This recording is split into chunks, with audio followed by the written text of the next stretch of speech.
Hello बच्चा party, welcome to you all in my YouTube channel Dharma education. बच्चों, आज मैं आपके लिए लेके आई हूँ सिलेंड्रिकल वॉल से रिलेटेड क्वेश्चन। इसका एक क्वेश्चन मैंने आपको पिछली वीडियो में कराया हुआ है, जो कि आपने देख लिया होगा, और जिसने नहीं देखा है वो इस वीडियो के डिस्क्रिप्शन में जाके उस वीडियो को देख ले। सो क्वेश्चन नंबर 2 हम आपके लिए लेके आए हैं, जो कि steam pipeline 150/160 mm in diameter is covered with a layer of insulating material of thickness 50 mm। ये क्वेश्चन हमें कह रहा है कि हमारे पास एक पाइपलाइन है जिसके अंदर हमारा स्टीम फ्लो हो रहा है, ओके, जिसकी इनर रेडियस और आउटर रेडियस दी हुई है। इसकी इनर रेडियस यानी यहाँ से यहाँ तक की जो रेडियस है वो हमें 150 डायमीटर जो है वो हमें 150 दे रखी है, और आउटर जो है हमें वो 160 mm दी हुई है। तो इसकी यहाँ से यहाँ तक की जो डायमीटर है वो हमें कितनी दी है, 150 mm, ओके। उसके बाद जो हमें इसकी आउटर डायमीटर दी हुई है वो हमें 160 mm दी हुई है, okay.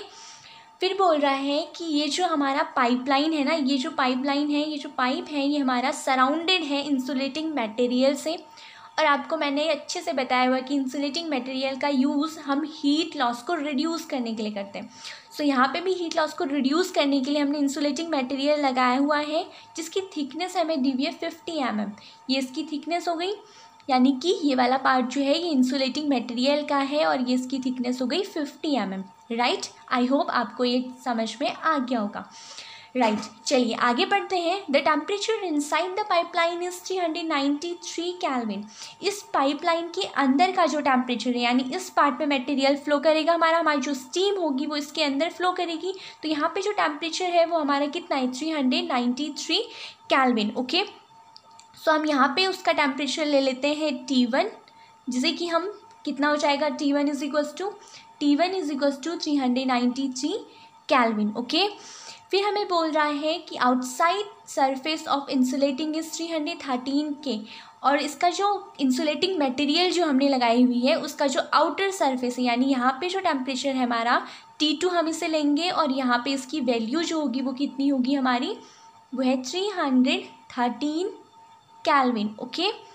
Now calculate the rate of heat loss पर 1 मीटर लेंथ ऑफ पाइपलाइन। अब ये पूछता है कि 1 मीटर लेंथ पाइपलाइन की 1 मीटर लेंथ से कितना हीट लॉस हमारा हो रहा है, यानी कि हमें फाइंड आउट करना है क्यू एंड के फॉर पाइप इज 50 वाट पर मीटर केल्विन। और हमें क्या दिया हुआ है, ये जो पाइपलाइन हमें दी हुई है इसकी जो थर्मल कंडक्टिविटी है वो कितनी है, 50 वाट पर मीटर केल्विन, और जो ये इंसुलेटिंग मटेरियल हमने यूज़ किया हुआ है उसकी हमें जो थर्मल कंडक्टिविटी दी है वो कितनी है, 0.08 वाट पर मीटर केल्विन। आई होप आपको ये क्वेश्चन समझ में आ गया होगा। चलते हैं इसके आंसर पे, ओके। क्यू हम कैसे निकालेंगे सिलेंड्रिकल वॉल का, Q is equals to delta T over R लगा देते हैं, ओके। यहाँ पे जो हमारा आर है वो क्या है, ओवरऑल रेसिस्टेंस है। ओवरऑल रेसिस्टेंस यानी ये जो हमारा जो भी हमें मटेरियल दिया हुआ है इससे कितना रेसिस्टेंस हमारा क्रिएट हो रहा है। तो यहाँ पे 2 सरफेस से रेसिस्टेंस क्रिएट होगा, एक तो हमारे पाइप वॉल से क्रिएट होगा रेसिस्टेंस, और दूसरा हमारा जो रेसिस्टेंस क्रिएट होगा वो हमारे इंसुलेटिंग मटेरियल से होगा। तो हम आर की वैल्यू यानी ओवरऑल रेसिस्टेंस हमारा R is equals to R1 + R2 हो जाएगा, ठीक है बच्चों। तो R1 हमने क्या लिया, R1 हम ले लेते हैं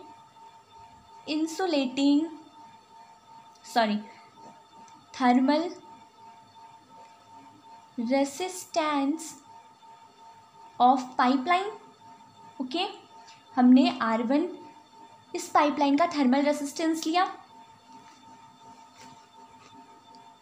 और R2 हमने थर्मल रेसिस्टेंस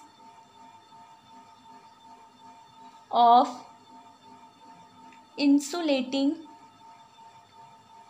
मटेरियल। R2 क्या है हमारा, इस इंसुलेटिंग मटेरियल का थर्मल रेसिस्टेंस, ओके। आगे अब हमारे पास जो ये रेसिस्टेंस निकलेगा ये कैसे निकलेगा, रेसिस्टेंस हम कैसे निकाल देते हैं, R is equals to x upon K A का यूज़ करके। यहाँ पे x हमारी क्या है, थिकनेस, और यहाँ पे हम x की जगह पे सिलेंड्रिकल वॉल के अंदर क्या लेते हैं, दो रेडियस के डिफरेंस को लेते हैं। तो यहाँ पे अगर हम पाइपलाइन के अंदर थर्मल रेसिस्टेंस निकालेंगे, अगर हम R1 निकालेंगे तो हम क्या लेंगे, R2 minus R1 upon K A M क्यों लिया, क्योंकि सिलेंड्रिकल वॉल का जो एरिया हम लेते हैं वो क्या लेते हैं, लॉग मीन एरिया लेते हैं, यानी ए एम, क्योंकि हम वहाँ पे लॉग मीन रेडियस लेते हैं। तो यहाँ पे हम ए एम रखेंगे, R2 माइनस R1 रखेंगे और के रखेंगे। ओके, के तो हमें पता है थर्मल कंडक्टिविटीज़ की। नाउ R2 करने के लिए हम क्या करते हैं, R3 minus R2 upon K A M. Okay, अब हम बात करते हैं किसकी, R2 माइनस R1 की। पहले हमें ये देखना है कि R2 क्या होगा, R1 क्या होगा। R2 क्या है बच्चों, ये जो हमारी रेडियस है आउटर सरफेस की, पाइपलाइन की जो आउटर सरफेस है ये हमने R2 ले लिया। इसका जो इनर सरफेस है उसकी रेडियस हमने R1 ले ली। उसके बाद जो हमारा ये थिकनेस है, थिकनेस तक की जो रेडियस आएगी वो हमने R3 ले ली। ओके, नाउ यहाँ पे R2 की वैल्यू क्या होगी, R2 हमारा क्या है 160 अपॉन 2। देखो बच्चों, इसकी आउटर रेडियस डायमीटर कितनी आ रही थी हमारी 160, और रेडियस निकालने के लिए हम डायमीटर को 2 से डिवाइड कर देते हैं। तो यहाँ पे इसलिए हम क्या कर रहे हैं 160 अपॉन 2 कर रहे हैं। इसको डिवाइड करने के बाद हमारे पास आएगा 80 mm। उसके बाद हम R1 की बात करते हैं। तो R1 कितना आया हमारे पास, R1 है हमारा 150 इसकी डायमीटर है, तो कितना हो जाएगा 150 अपॉन 2 यानी 75 mm। R2 निकल गया, R1 निकल गया। अब हमें क्या निकालना है बच्चों, R3 भी चाहिए हमें, तो हम यहाँ पे R3 निकाल देते हैं। R3 क्या होगा, R3 हमारा यहाँ तक है 80, रेडियस हमारी R2 की 80 आ गई, 80 में प्लस कर देंगे 50 जो इसकी थिकनेस है, वो हमारा R3 निकल जाएगा, यानी 80 plus 50 is equals to 130 mm। और अब हमें क्या करना है, अब हमें इसे मीटर में कन्वर्ट करना है। तो हम 1000 से सबको डिवाइड कर देते हैं।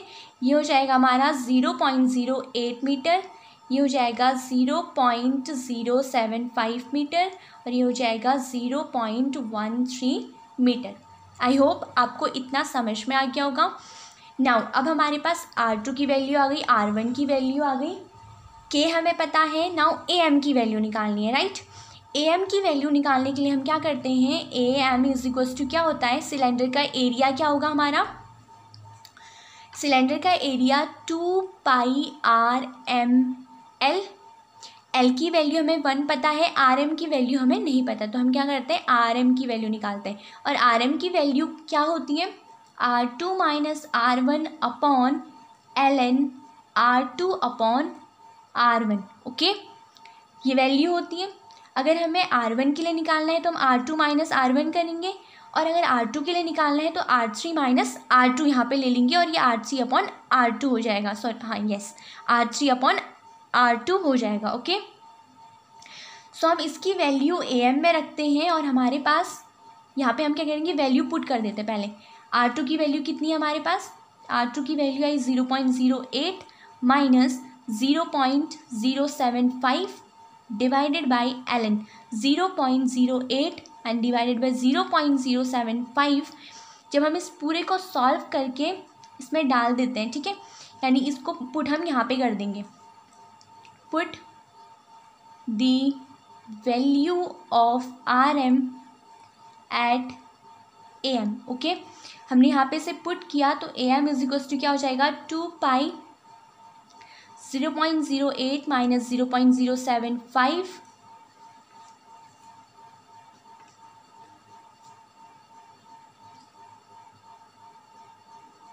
Upon ln 0.08 upon 0.075। ओके, इस पूरे को सॉल्व करने के बाद इंटू L की वैल्यू तो हमें 1 है, जो भी आएगा वो 1 से मल्टीप्लाई होकर उतना ही आएगा। तो क्या हो जाएगा, इस पूरे AM की वैल्यू हमारे पास जो आई वो कितनी है 0.487 मीटर स्क्वायर। ओके, ये हमारे पास AM की वैल्यू आ गई R1 के लिए। मान लेते हैं इसको AM1 ही ले लेते हैं। ओके, हमने इसको AM1 ले लिया और इसको AM2 ले लिया। अब हम इसकी वैल्यू को अगर यहाँ पे पुट करेंगे तो हमारे पास R1 की वैल्यू आ जाएगी, राइट। अब हम क्या करते हैं, इसकी वैल्यू को R1 में पुट कर देते हैं। Put the value of AM1 at R1, क्या हो जाएगा, R1 is equals to R2 minus R1। R2 minus R1 कितना है हमारे पास, R2 कितना है 0.08 माइनस 0.075 अपॉन K की वैल्यू हमें पता है। पाइपलाइन की रेसिस्टेंस पाइपलाइन का थर्मल कंडक्टिविटी कितना था, 50 वाट पर मीटर केल्विन। यहाँ पे 50 इंटू AM1 यानी कि एरिया कितना है 0.487। इस पूरे को कैलकुलेट करने के बाद जो हमारे पास एरिया इसका निकलता है, इसका जो थर्मल रेसिस्टेंस निकलता है वो कितना निकलता है, 0.00205 K यानी कैल्विन पर वॉट। कैल्विन पर वॉट क्यों आए, क्योंकि ऊपर टेम्परेचर है और नीचे यहाँ पे हमारा Q। ओके, सो अब हम आगे करते हैं। आगे क्या है, तो हमारे पास R1 की वैल्यू आ गई कितनी, 2.05 इंटू 10⁻⁻⁴ कैल्विन पर वॉट। ओके, अब हमें R1 की वैल्यू मिल गई। अब हमें क्या निकालना है, R2 की value. R2 is equals to R3 minus R2 upon K2 AM2। Okay, R3 की वैल्यू हमें पता है, R2 की वैल्यू हमें पता है, K2 की वैल्यू पता है, लेकिन हमें AM2 यानी एरिया पता नहीं है, किसका, इंसुलेटिंग मटेरियल का। तो हम इसका एरिया निकालते हैं। AM2 is equals to 2πRM2 L तो हमें पता है 1 ही होगा। RM की वैल्यू हम यहाँ पे पुट कर देंगे, 2π। RM की वैल्यू क्या होगी, R3 minus R2 upon ln R3 upon R2। Okay, ये हमने पुट कर दी, मल्टीप्लाई कर दिया L से, राइट। अब हम क्या करते हैं, R3 की वैल्यू पुट करेंगे, R2 की वैल्यू पुट करेंगे और यहाँ पे इसको पूरा सॉल्व करके AM2 की वैल्यू निकाल देंगे। ओके,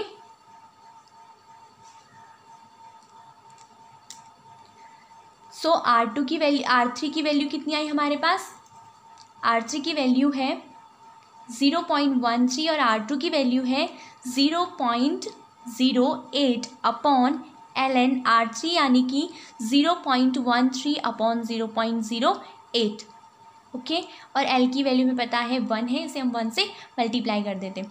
जब हम इस पूरे को सॉल्व आउट करेंगे तो हमारे पास जो वैल्यू आएगी वो है हमारी 0.647 मीटर स्क्वायर। ओके, इसे सॉल्व करने के बाद हमारी वैल्यू आ गई। उसके बाद हम क्या करते हैं, इस वैल्यू को यानी AM2 की वैल्यू को यहाँ रखेंगे R2 में। R2 इज इक्वल्स टू क्या हो जाएगा, R3 यानी कि 0.13 माइनस 0.08 अपॉन K2 कितना है हमारे पास, K2 की वैल्यू है 0.08 इंटू AM2 यानी 0.647। इस पूरे को सॉल्व करने के बाद जो हमारे पास आएगा वो कितना आएगा, 0.966 केल्विन पर वॉट। ओके, अब हमारे पास R2 की वैल्यू निकल गई, R1 की वैल्यू निकल गई, डेल्टा T हमें पता है, तो हम क्या निकाल देंगे, ओवरऑल निकालते हो। R की value R1 plus R2, R1 की वैल्यू हमें पता है कितनी है 2.05 इंटू 10⁻⁻⁴, यहाँ पे लिखिए, प्लस R2 की वैल्यू कितनी है 0.966। इन दोनों को प्लस करने पे हमारे पास आएगा 0.9662 केल्विन पर वॉट। ओके, अब हम इसकी वैल्यू क्या करते हैं, Q में डालेंगे। Q is equals to delta T upon R, delta T upon R। Delta T की वैल्यू हमारे पास कितनी आई, 393 माइनस 313 अपॉन 0.9662। जब हम इन दोनों को माइनस करेंगे और उससे 0.9662 से डिवाइड करेंगे तो हमारे पास जो आंसर आएगा वो कितना है, 82.8 वॉट पर मीटर। आई होप आपको ये समझ में आ गया होगा। तो बच्चों मिलते हैं अपनी नेक्स्ट वीडियो में। बाय बाय बच्चा पार्टी।